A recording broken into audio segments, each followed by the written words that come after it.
are going to be making some chicken broccoli Alfredo with some penne pasta and then some oatmeal cookies. So let's start up by seasoning up our chicken, filleting it. We can start sauteing them off, and then we will work on our cookies and can get those baking off because they don't need quite as long to bake as, say, a muffin or whatnot. And then once we've got our chicken fillets kind of seared off out there, we'll cook up some of our broccoli, and then we'll make our yummy Alfredo sauce to kind of throw our noodles in. So we're going to get down. I'm going to fillet some of these bigger pieces of chicken here so that they're not quite as big.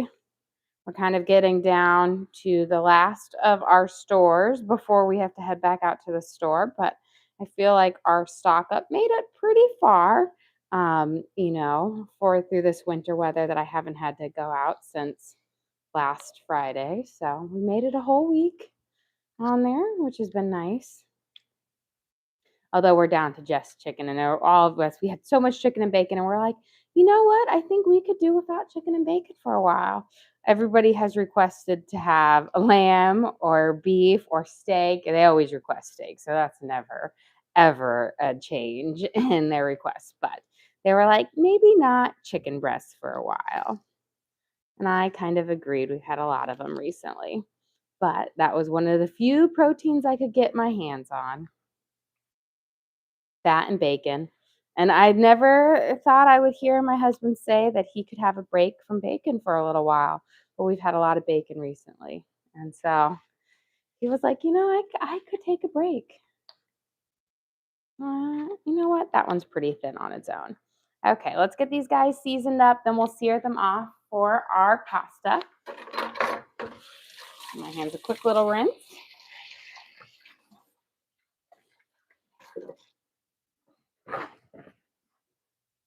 We are going to do just a basic kind of Italian seasoning on here. I'm going to use a little bit of Worcestershire sauce to keep the chicken nice and juicy and tender.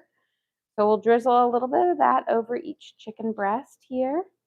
And then I've got some garlic salt, onion powder, black pepper, Italian seasoning, and oregano that we're going to add on. So good little shake over. There we go. A little bit of onion powder, which is always just wonderful. Gives a nice little savory kind of crispy crunch on them. A little bit of black pepper.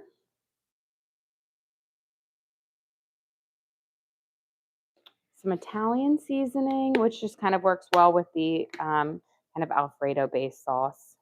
And then oregano, because oregano is just delicious. And while you get some in the Italian seasoning, you can always have more.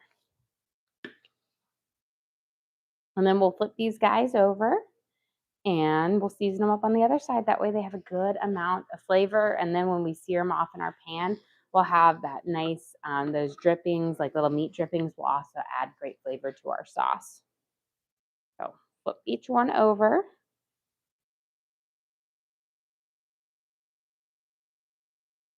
On here.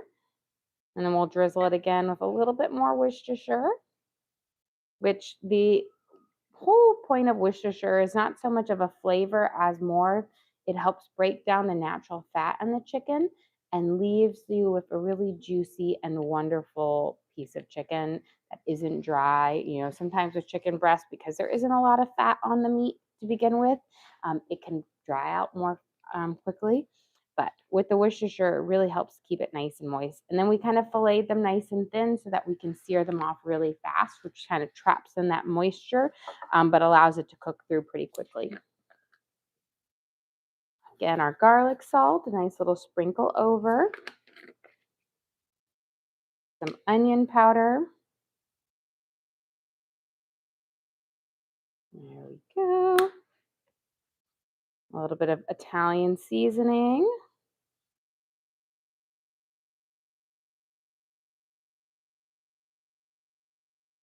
A little black pepper. And then we'll finish off with a little extra oregano. And then we'll get our oil heating up and we'll start searing off our chicken. And oil. I've got my big 6-quart saute pan, so I'm going to probably use a good amount of olive oil here because I want my chicken, it's got to go through 2 batches of chicken plus some residual left over. So I'm probably going to use about 2 or so tablespoons. I'm going to swirl it around to kind of cover the whole bottom of my pan. Just a nice little layer just to get enough of a nice thin coating on there. We're going to heat the pan up. Once the pan's nice and hot, then we will add in our chicken and sear it off. Let's get our noodles going here. So I'm not going to do the whole package of it, but this is, I guess, a penne ziti pasta. We don't need a whole pound of it because it's a lot of noodles, but we're going to do about 2/3.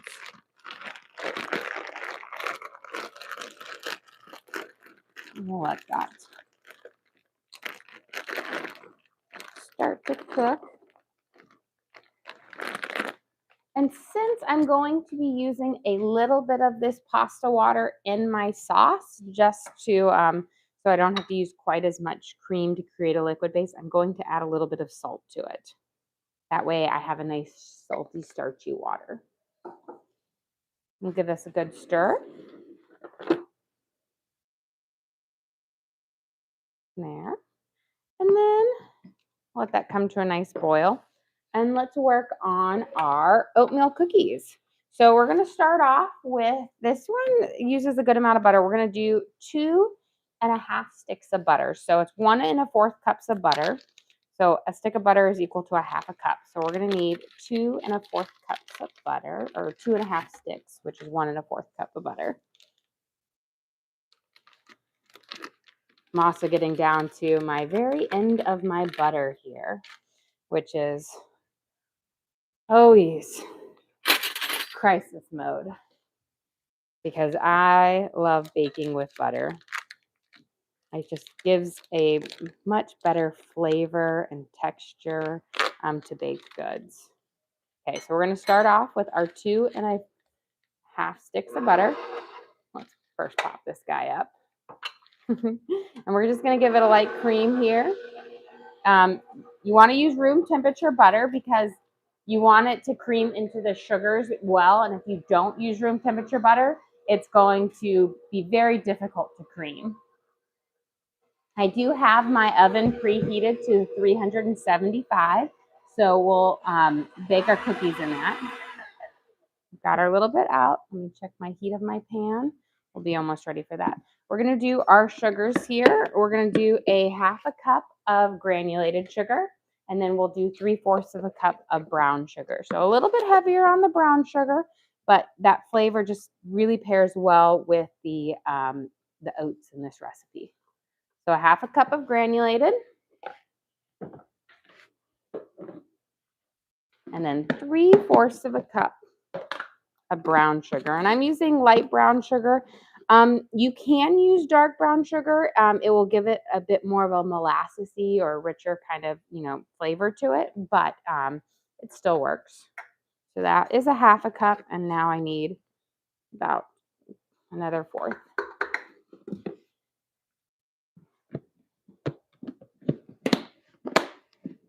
We're going to let those cream together. And we'll start, and then I'll use my, like a spatula to push it down here in just a second. But my pan should be nice and hot. So I'm going to drop on my first sets of chicken to start searing off.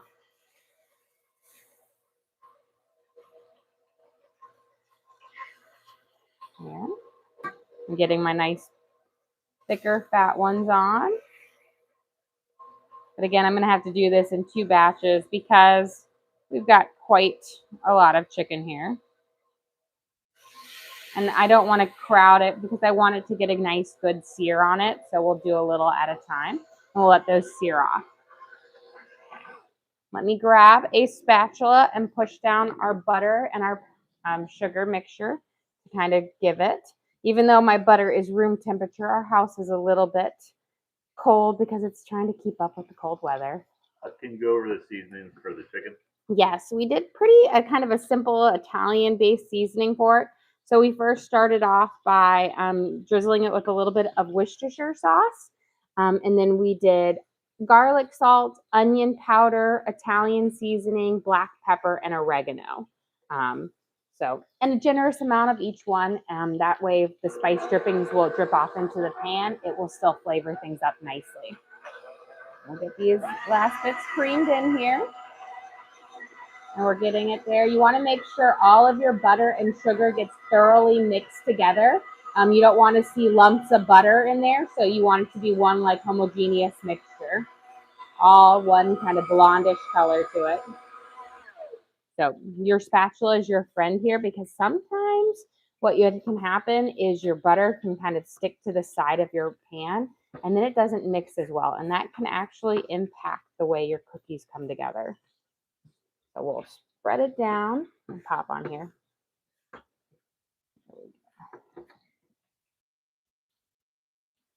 And we'll give them one more good mix.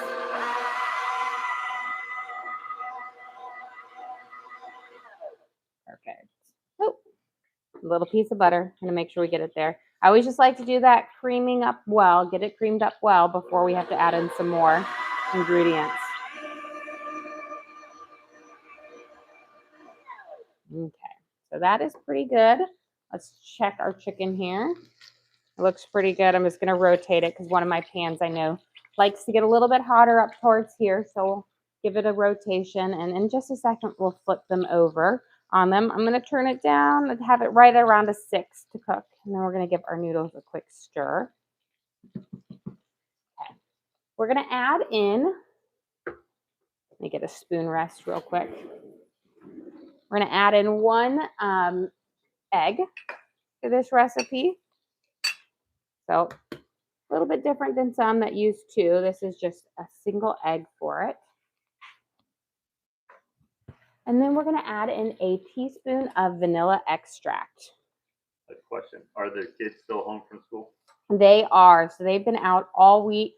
And so hopefully they'll go back next week, or, in there. I'm pretty, where we live, it's gotten fairly cleared up. And all the schools, I'm sure, I think have power by now. In Nashville, that's not quite the case. A lot of the schools are still without power. So I don't think they'll be able to go back right away next week. But hopefully we will be able to. We got our creaming our egg into our vanilla. We're going to press all of our butter and our egg sugar mixture down, because again, we want it to get mixed up well. And then we're going to flip our chicken here to the other side, because again, we filleted them nice and thin, so they're not super thick, which means they're going to cook up fairly quickly on it.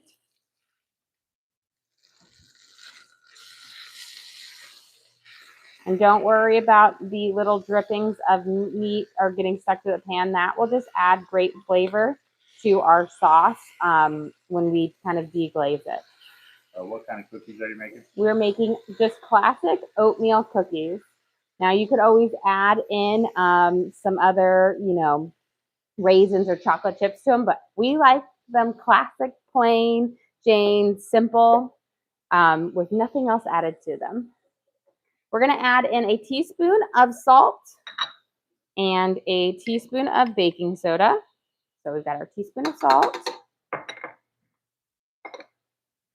a teaspoon of baking soda,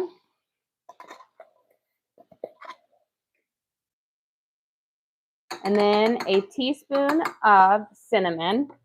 I'm thinking this is going to be right around a teaspoon that's left in here, but I brought out my new container in case I need it. You know what? Just about. We'll shake it in there. I love it when it's exactly about what I need. And then it looks like I forgot to grab it down, but I need to get a 4th teaspoon of nutmeg. But we'll let this cream up while we do. Those spices will mix in there. But then I'm going to grab some nutmeg out for our next part. Let's see how quick I can find it, because it's always a mystery where it is in here. But I love my nutmeg in my cookies, so I don't want to leave without it. Allspice, allspice. Cloves. I'm in the right direction, but I'm not going to find it, are I? You know what? We're going to have to use a little bit of freshly ground nutmeg. I don't often use it, but I have whole nutmegs. Their flavor when you use freshly ground has a bit more stronger kick to it. So I won't need to use as much in it because it's more vibrant. But if you've never seen a whole nutmeg before, it's like a little nut. And they smell wonderful. Now I need just a 1/4 teaspoon of our nutmeg, so we don't need a whole lot on here. So I'm going to use a nice fine grater for this, and then we'll just kind of grate over the edge into it. And it will give us a very small amount, but it's going to have a nice little kick. But you can see it's just slowly grating off the top of it. I don't know whoever thought the idea to grate a nut to get them their spice, but it's wonderful. Okay, that should be close to a 1/4 of a teaspoon, but it's really interesting looking. It almost looks like cork in the inside of it. It's very interesting, and it has a very strong smell. Let's mix that nutmeg in there. Let me push it down because it's kind of all on the side here. But it will be a bit stronger than already ground nutmeg. So I used a little smidge less because I don't want too much nutmeg, but it's my missing ingredient. I can always tell when an oatmeal cookie doesn't have it in it.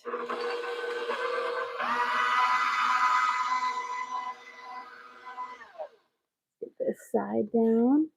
Press it all the way down again because we want those ingredients to mix up well. And then we're going to add in our flour and then our oats, and then we have our cookie base. And it's just time to roll these guys out and bake them up. Well, let's check on our chicken here. Grab another set of tongs. Now that we're almost at the finished stage, flip that one. We're just about on it here. So this is our lovely, going to be our kind of our seasoned chicken for our chicken and broccoli Alfredo. Just like a classic on there. We're going to add in some broccoli florets that we'll saute up with some fresh garlic. Just be delicious. I feel like that was your first introduction to like chicken Alfredo at a restaurant. They always had it with broccoli or spinach.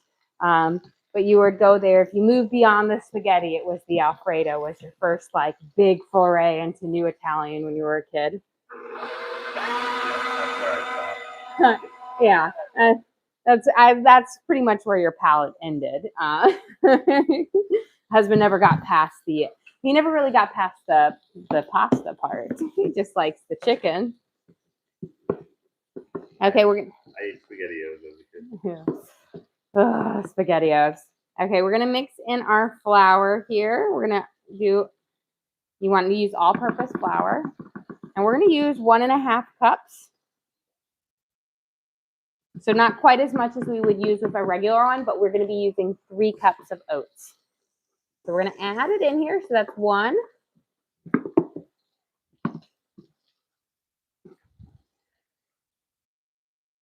I'm running low on flour too. I swear this snow ice storm has cleared me out of like everything. It's insane how bare minimum I'm on all of my ingredients because, you know, we've been just baking everything homemade because there was no bread at the store, no, you know, anything. Get our noodles. Still feel like they need another minute or so. We're going to cream our flour in and then we'll add our oats. Check our chicken out. These are looking pretty good. Beautiful. Okay, we'll remove this round and then we'll get our last round in. You grab a little plate for this. And plus we had my parents staying with us several times throughout this ice storm because they lost power for like 3 days, had power back, lost power again. Now they have power back, but my mom's like, I'm not unpacking my bag because I have a feeling I might be back here. And I personally think she's like secretly wishing she could come back here. So we've got our chicken sauteed off. Here's our first round. They were over here this morning. We made some homemade biscuits and sausage gravy and bacon and eggs for them. And I made a video of it, so we'll post that for you tomorrow. But these biscuits were like epic, nice, beautiful, nice big flaky layers on them. And they were delicious. Oh, in fact, I have an extra biscuit right here. Look at this gorgeous biscuit we made this morning. Look at those epic flaky layers. That's the press and fold method. You know, the same method I use with my, my scones or my pastry. Press and fold to bring it together. Makes the best. You cut the butter into the flour and it's just amazing. Okay, let's push this down. Then we're going to add in our oats for this. Now, you want to use I'm using old-fashioned oats, so either old-fashioned or quick oats. Just do not use steel-cut oats, or you're going to have really crunchy oatmeal cookies. And some people like them, but trust me, you don't want to do it. We're going to add in 3 cups of oats. So if you have lots of oats, this is a great recipe for it. So 1. And this recipe makes a lot of cookies. 2 and 3. And we're going to cream these guys, mix those in. And we'll let those mix up. We'll press our dough down here in just a second because a lot of times this butter likes to the butter mixture gets stuck. And so you just need to give it a little love. Slide it down. Oh, where'd you get those containers? I got these on Amazon. I actually have them in my Amazon storefront because I love them. It's so funny. My mom was here and she was looking at them and she was like, I need to get some more of them because she's been organizing them out. And I'm like, well, go check it out. I've got a bunch in there. She always likes, I always like to organize her stuff at her house because I'm like a really good organizer. Not that I keep things clean, but I really enjoy organizing things. Can you go over the ingredients for the cookies? Yes, let me get this good and mixed up real quick. So for our cookies, we started out with 2.5 sticks of butter. And then we added in 1/2 cup of sugar with 3/4 of a cup of brown sugar, and we creamed those together.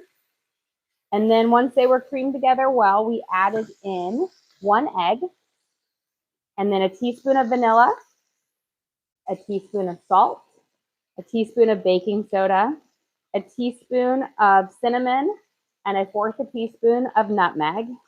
Cream all of that together in there. And then we added in 1.5 cups of all-purpose flour and then 3 cups of oats. Perfect. I'm going to turn that off. We're going to get a little bit of this starchy water used for our pasta sauce. That way we don't have to go super heavy on the cream, but gives us a nice velvety thick texture as well because that starch from the noodles is a great pasta sauce thickener.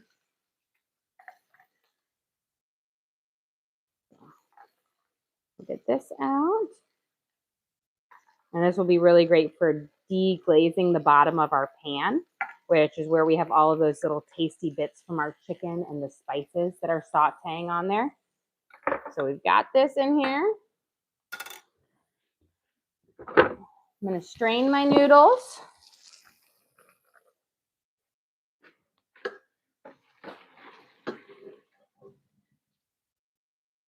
Give them a good shaky shake. And then we're just going to let them strain in here some more. We do not need to coat them with oil or butter. That will prevent them from soaking in the nice flavors from our sauce. So don't just do that. I feel like that's an old age method where we used to do that, where we would keep our sauce and our noodles separate. Toss everything together. It's going to make your pasta better. So we've got our chicken here cooking up. This is our Italian seasoned chicken that we're going to add to our broccoli Alfredo here. We'll roll out our cookies here in just a second. But since these are about to come off, we'll let that finish off here. I'm actually done with this spatula. Let's get our broccoli ready to go in there so it can kind of steam cook a little bit before we make our sauce.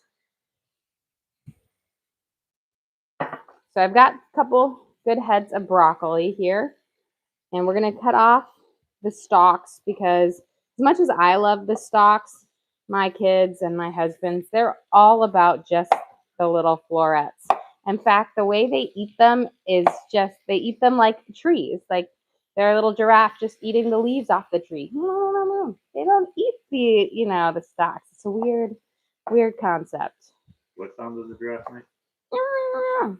It's a proven fact. They make that sound. It's true. Okay, we'll cut these up. You have a question? Are you making chicken for dinner as well?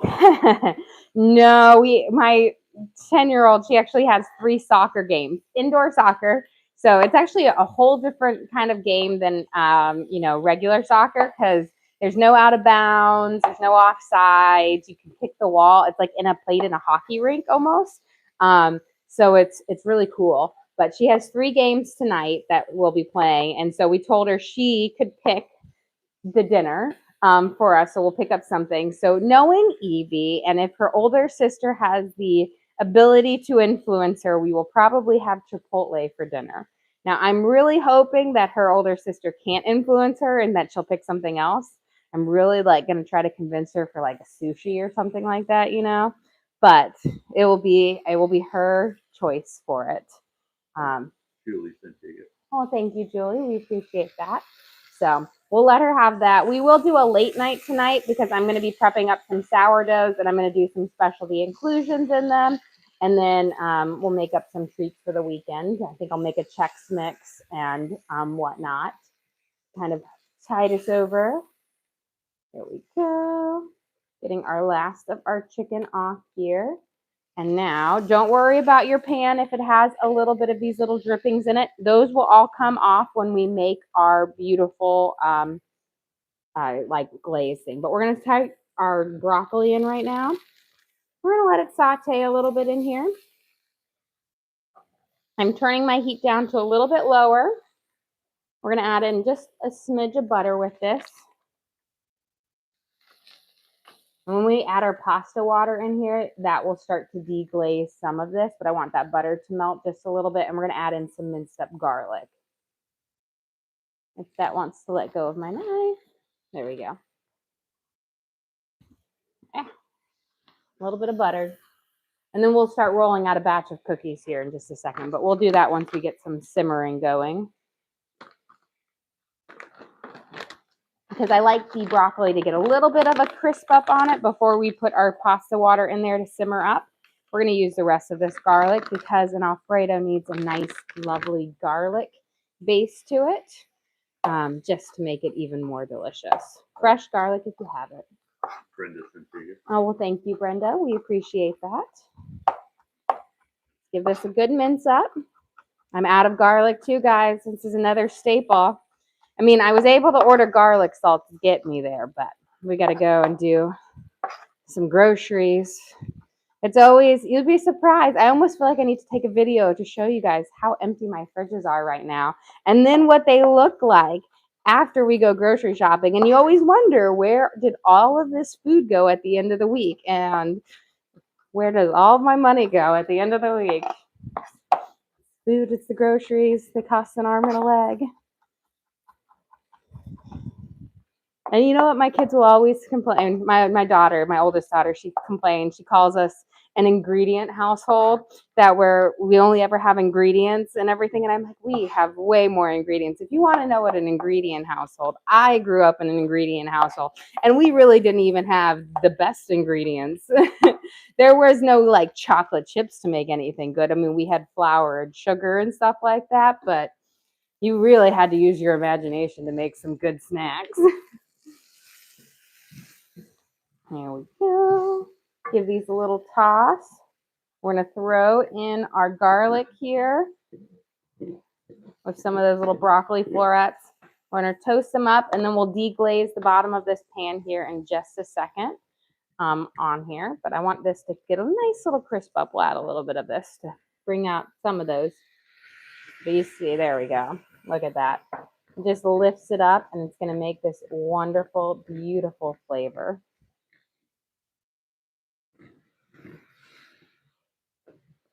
Beautiful. And that has all of those spices and those meat drippings in it that have just so much flavor. And this is going to help steam that broccoli to give it a really nice kind of wonderful texture to it. So it's not like fresh, but more of a steamed broccoli in it. We're going to add a small little base here. I'm going to save some of this to go in later, but we're going to put our lid on and we're going to steam this broccoli under the heat with those residual drippings. And then we'll roll out our cookies and we'll finish it off. But let me grab, this is the right one. Got my lid on there. Get these cookies shaped up our first round in because this is what everybody wants. And I was deciding what cookies to make because I got asked to make some cookies, and I was like, well, I made my copycat crumble cookies recently. The kids had asked for Aunt Aggie's earlier, and I popped out a log of those, and I have one more log left in the freezer before I need to make up another batch. But Valentine's Day is coming up, so I'll make like a Valentine's Day batch up, and Evie's birthday, like not her actual birthday, but her mid-year birthday celebration because she has a summer birthday is coming up, and I'm like, I'll do it. She's doing like a pink theme, and I said, oh, that's perfect for Valentine's too, so I can use all of those together. So I'm like, I'm gonna have to make another big batch of Aunt Aggie's, which maybe make up those tonight as well because those are our favorites. Here we go. Just get these last little mix up, but you can see we've got a nice solid base dough for our cookies. If you want any mix-ins, now is the time to add them in. Chocolate chips, raisins, craisins, anything to your heart's content, you can add them in. I like them plain. I love a good plain cookie, oatmeal cookie, but you can definitely add them in. You could also do them in stages and just do, some plain and then some with mix-ins. Sometimes I'll mix some in at the end, but we've all really just loved the plain one. I just grab a small little ball size, gumball size, and just give it a nice roll. It has a slight tack to it, but it's not a super sticky dough because all of those oats and everything really grab some extra moisture out on it. And these cookies, they don't spread out all too much. They spread out a little bit. The longer you let your dough sit, the less they'll spread out. So I always know that my first batch spreads out a little bit more than my second batch because the oats and the flour have more time to absorb. So you can always let them sit if you like, again, a more dense one. Or if you want to bake them up right away, they'll be slightly skinnier. But these are good. And this is not a dough that you have to chill, which is always a win in my place because sometimes when I bake up cookies, I want to eat the cookies right away versus having to, chill the dough like I do with my chocolate chip cookies. Several of my cookies I chill because it gives you a better cookie. But this is not one of them. And that's because the oats and the really absorb the extra things so that the butter doesn't spread out too much. And this makes a good amount of cookies. Now, I do make mine fairly small. I don't make them exceptionally large because, everybody likes to have multiple cookies. And if you make them too large, you're committing to eating, one big cookie or, you can have more and it just seems more like a treat. And that's the way it is. Although I said last time I, made those crumble cookies, copycat. And I said, I'm only going to make a half batch because there were so many last time. And everybody complained that they didn't get enough crumble cookies. And I have a feeling, I wonder if Evie's going to want those for her birthday party too. Got to figure all these out. Might have a whole baking, thing for her party next week. Get her cake, cupcakes, cookies. She's under her mind that she's getting Chipotle, Starbucks, pizza, and sushi all. And I'm just like, you are crazy. I don't know in what world you think that is happening, but not in ours. You can have one, maybe two of those. Here we go. All of them out. I'm going to give my hands a quick rinse.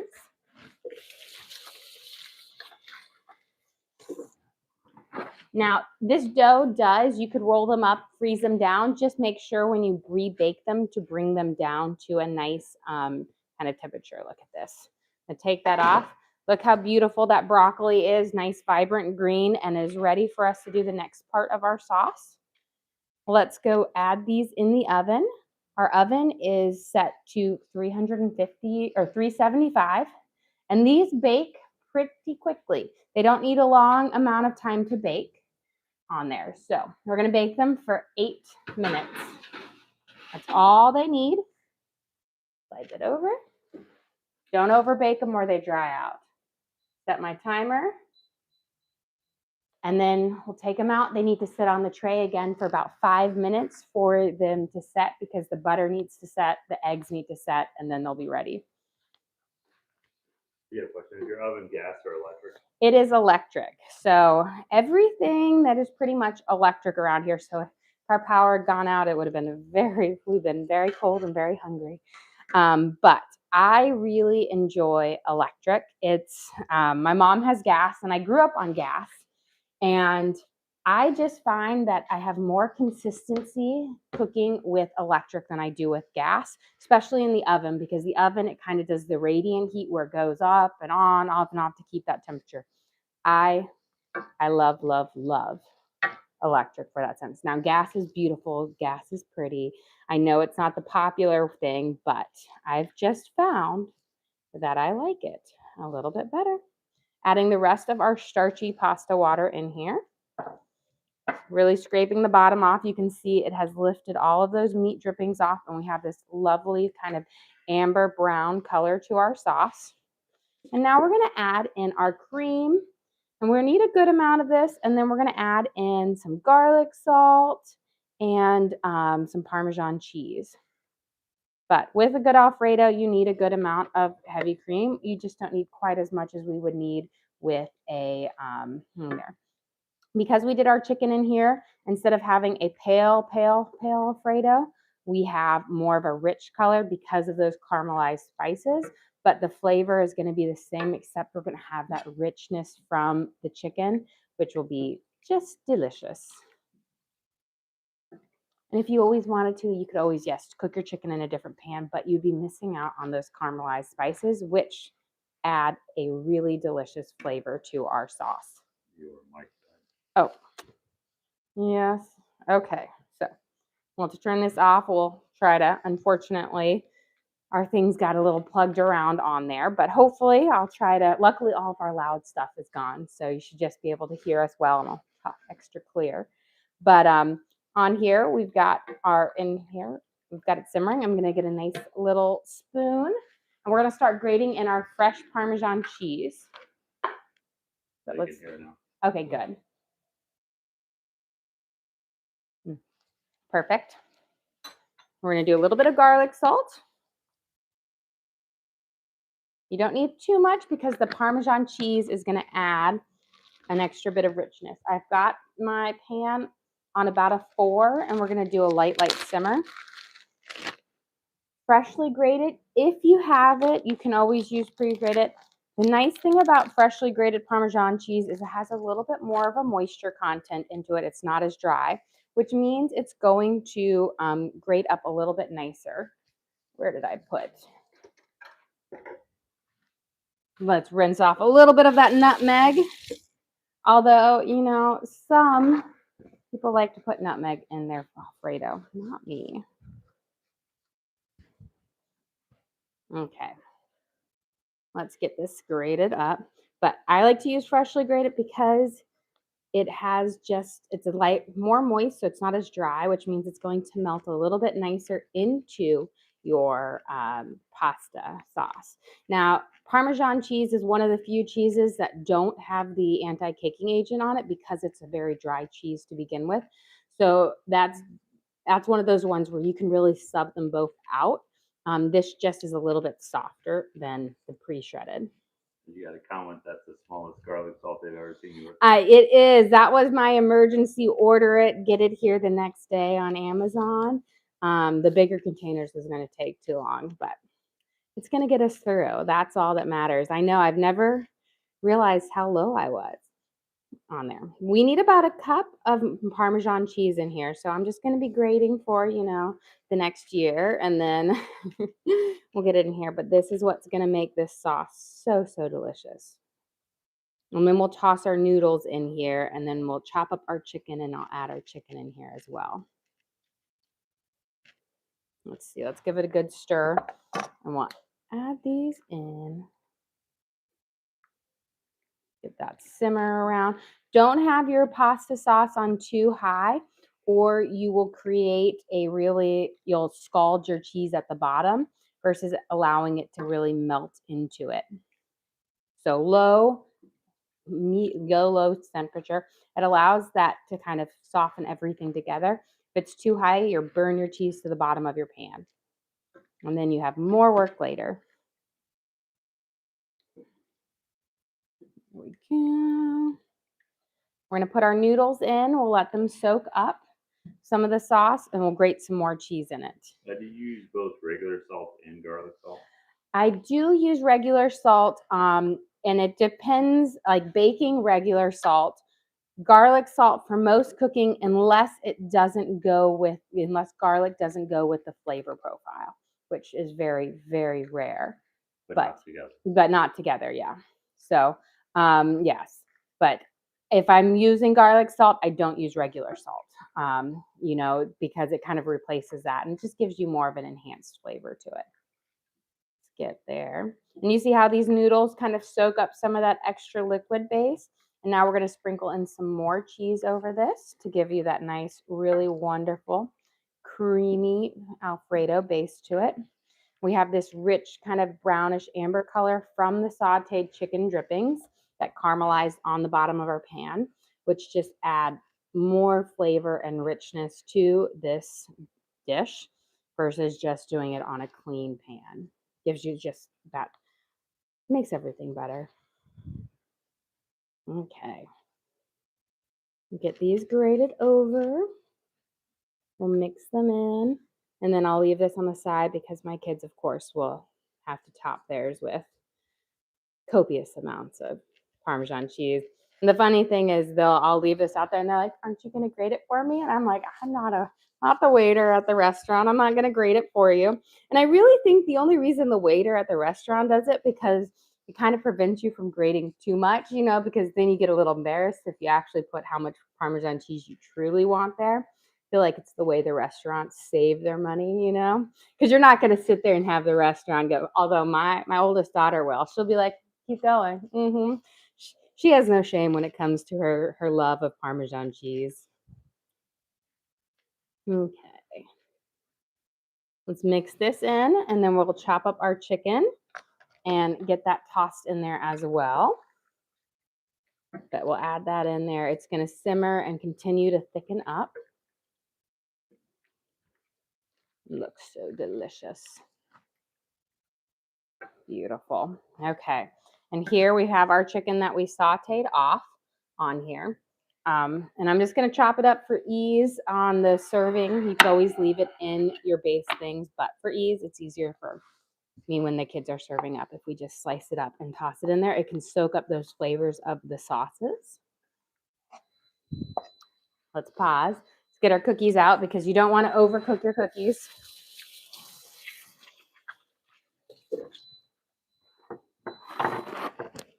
Okay. Because that, my friend, is a very sad, sad thing, is overdone cookies. Okay, and these are perfect. Okay, you're gonna take them out, and you might say, oh, they need a few more minutes. They don't. Make your cookies. They're gonna be lightly touched. If you try to pick them up now, they'll fall apart, but let them sit on your hot pan for about 5 minutes. Then they will firm up and the eggs will have set and they will be ready to eat and enjoy. But they are wonderful and delicious and amazing. If you wait and let your batter sit or your cookie dough sit for another 30 minutes, then you're going to have slightly thicker cookies on there. So they're both delicious. They're both good. They have one just is a denser bound, one is a little bit more spread out. And that's simply because the flour has a chance to hydrate in there. Let's finish up our chicken here to toss into our dish. We'll add this all in there and toss it up. How long do you cook your cookies? I cook them for 8 minutes. So that is kind of the perfect amount so that they are a nice chewy cookie. I don't want a crispy cookie or anything like that. We'll see that out.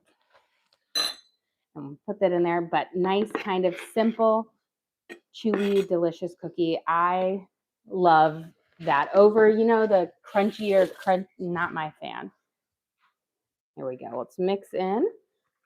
Beautiful. You can see the Parmesan cheese really like the strings of it melting and pulling around. And look at that. Beautiful. So it might have seemed like we had a lot of sauce in the beginning, but you see how that noodles really picked up the rest of it.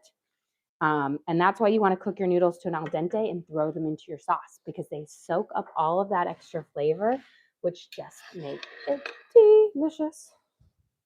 Okay, we're done with this. I'm going to turn this guy off. We're going to get ready to serve up here.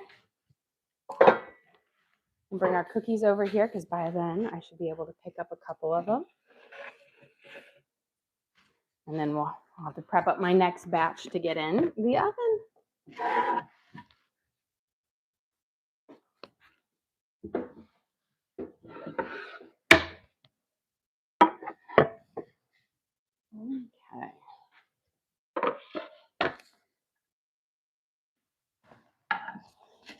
And beautiful. Okay. For lunch today, we have our broccoli Alfredo with sauteed chicken. We have a rich golden brown Alfredo sauce made from our lovely chicken drippings, caramelized garlic, and our Italian spices and seasoning. We added in fresh broccoli, which we steamed up in our little drippings there, so they are full of wonderful flavor. We are going to top with some freshly grated Parmesan cheese because Alfredo needs even more Parmesan, even though there's about a cup of freshly grated already in there. Just adds that little extra bit of deliciousness to it. And then we are going to serve them up with our freshly baked oatmeal cookies. We'll add them on here. They're still setting, but delicious and soft. Are made with our classic old-fashioned oats, cinnamon, a little bit of nutmeg, and brown sugar and butter. And they're just the classic oatmeal cookie that you just kind of grew up with. These have no raisins, no chocolate chips, just plain Jane. And that's what makes them so wonderful because sometimes simplicity is best. Well, guys, thank you so much for joining us here. Don't forget to like and subscribe. I try to do live cooking shows every single day, kind of show you what we're making for our family and hopefully teach you guys something along the way. Again, we do upload all of our videos to the link on our page. So if you ever want to recreate any of these recipes at home, you can just go to our page and search for our chicken Alfredo and our oatmeal cookies, and you can always watch and cook along with me again. We also have a link to our Amazon storefront that has all of our different cooking gear and gadgets in it. I've got my mixer, I've got my all-clad pans, my knives, my cutting boards, all the different things that I use in the kitchen I have in there for you guys to check out. But again, thank you so much for joining us here. Don't forget